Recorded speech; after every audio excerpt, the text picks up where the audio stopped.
1945. Soldados aliados encuentran en una mina el mayor botín jamás visto. Toneladas de oro. Pero cada lingote, cada gema, escondía una verdad tan impactante que redefiniría la barbarie.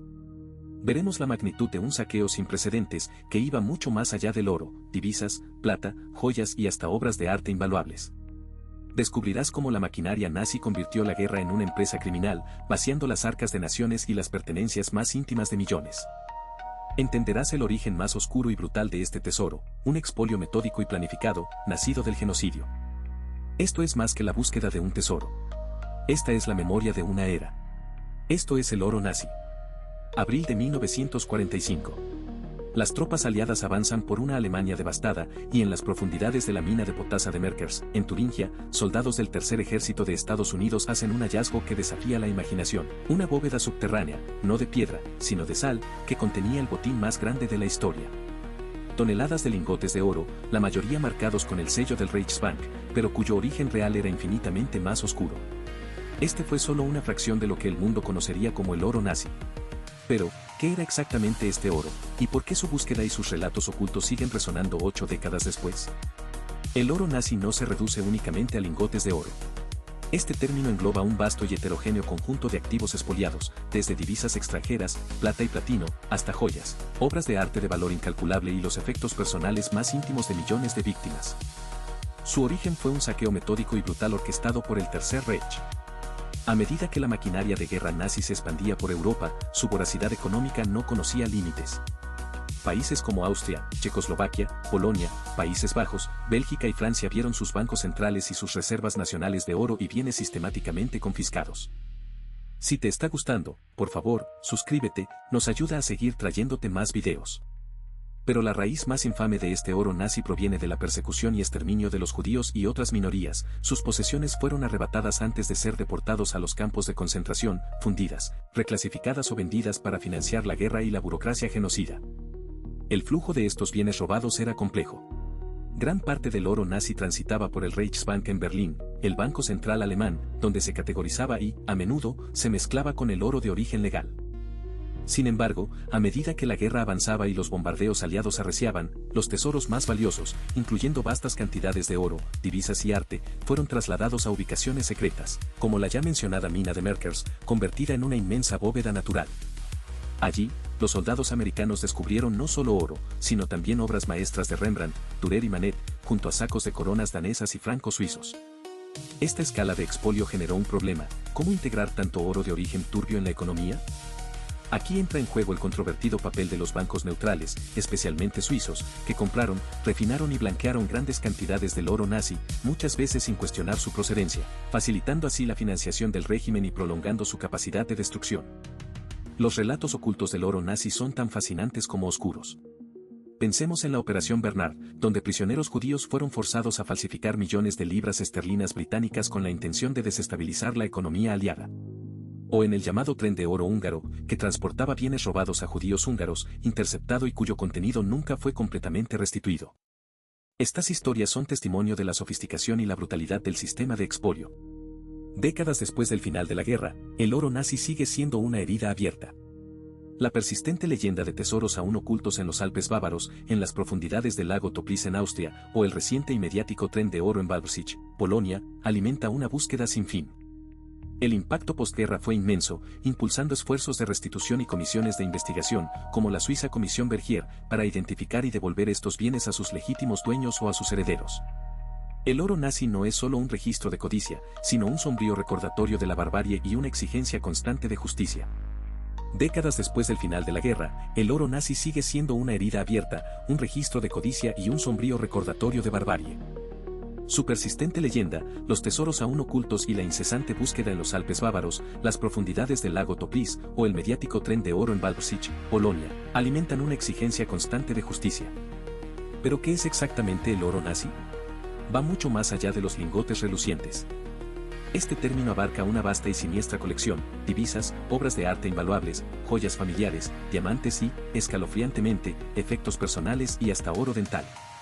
Todo saqueado de bancos centrales, instituciones y, crucialmente, de las víctimas del Holocausto. Es la manifestación tangible de un expolio sistemático, una de las mayores transferencias de riqueza forzadas en la historia. El origen del oro nazi se enraiza en la ideología expansionista y genocida del Tercer Reich.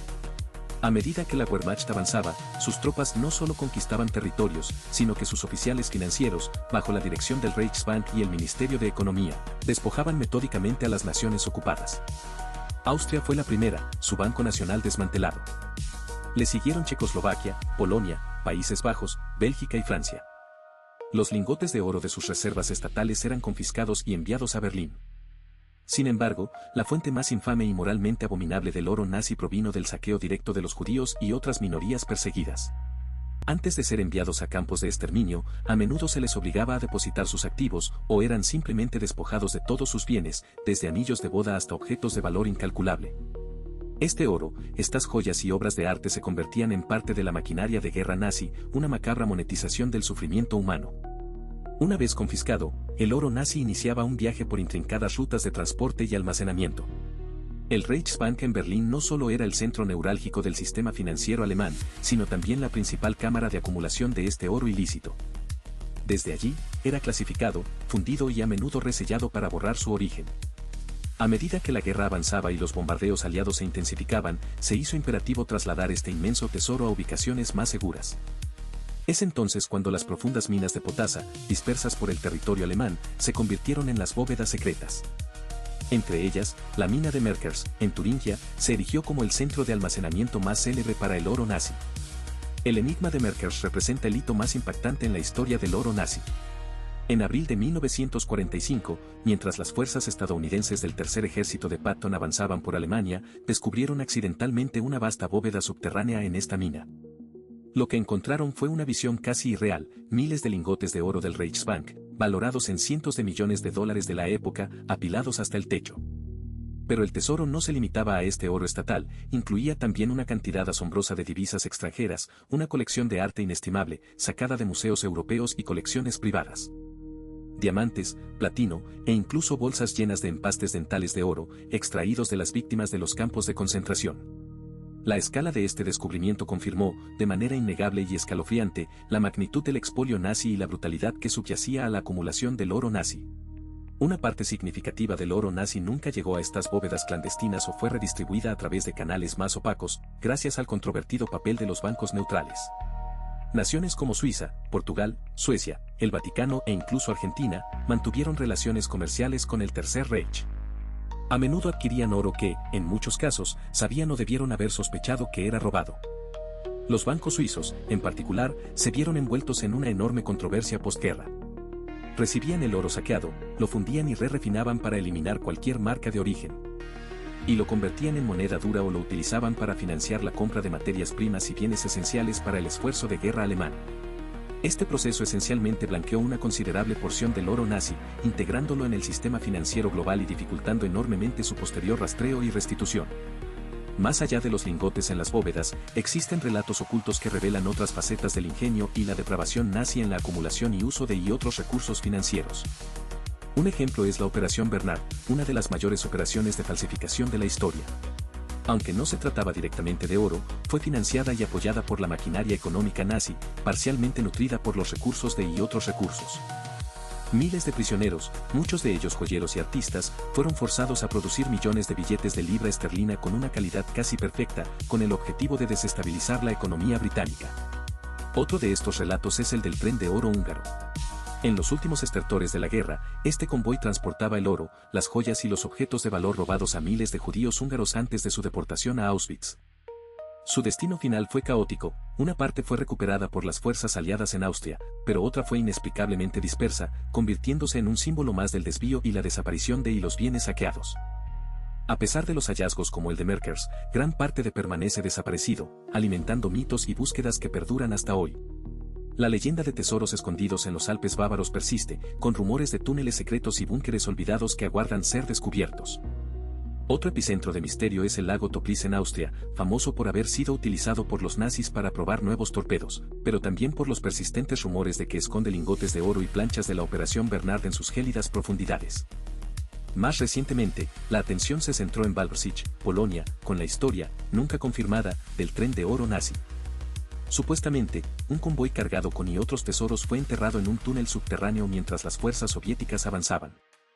A pesar de años de búsqueda, excavaciones y especulaciones mediáticas, el tren sigue siendo una leyenda, un potente recordatorio del atractivo inquebrantable que rodea a y su naturaleza elusiva. El impacto postguerra fue inmenso, sentando las bases para esfuerzos masivos de restitución. La escala del saqueo exigió una respuesta internacional sin precedentes. La Comisión Tripartita para la Restitución del Oro Monetario, creada en 1946 por Estados Unidos, Francia y Gran Bretaña, trabajó incansablemente para devolver el oro estatal saqueado a los bancos centrales legítimos. Sin embargo, la restitución de bienes privados, especialmente aquellos pertenecientes a las víctimas del Holocausto, resultó ser una tarea infinitamente más compleja. Décadas después, la presión internacional y las revelaciones sobre el papel de los bancos neutrales llevaron a la creación de comisiones de investigación, como la Suiza Comisión Bergier a finales de los años 90. Esta comisión desveló el alcance de las transacciones y la inercia de las instituciones suizas para abordar el asunto. Estos esfuerzos, aunque tardíos, han permitido identificar y devolver parte de estos bienes a sus legítimos dueños o a sus herederos, pero el camino hacia la justicia plena sigue siendo largo y tortuoso.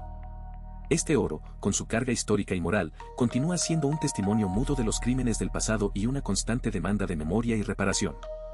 El rastro de esa masa metálica y moralmente contaminada no concluye con el fin de la guerra ni con los primeros esfuerzos de restitución. Su verdadero legado se manifiesta en una persistente cicatriz global y en la incesante búsqueda de una justicia que, 80 años después, todavía se siente incompleta. Las comisiones de investigación, como la Suiza Comisión Bergier, desvelaron una verdad incómoda, el alcance de las transacciones y la pasividad de instituciones que, por acción u omisión, se beneficiaron del horror. Pero la trascendencia de este botín va mucho más allá de las cifras y los lingotes recuperados. Las consecuencias de este saqueo sistemático son multifacéticas.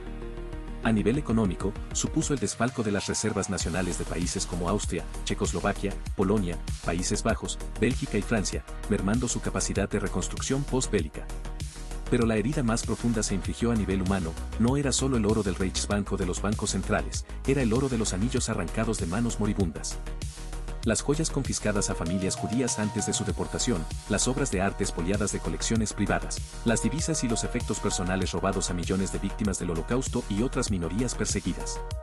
Cada gramo de este oro lleva consigo el peso de una vida truncada, un patrimonio destruido y una memoria profanada. Es este origen macabro lo que convierte a el oro robado en un símbolo imborrable de la barbarie.